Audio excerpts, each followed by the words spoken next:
I thought this was a very special experience. A lot of work goes into making each one of these, and it's my privilege to be able to take this around the village today and show it to many people visiting.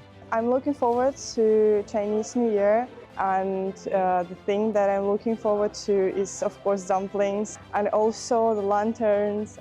All people are dressed up really pretty, and I think it will be really fun and really beautiful.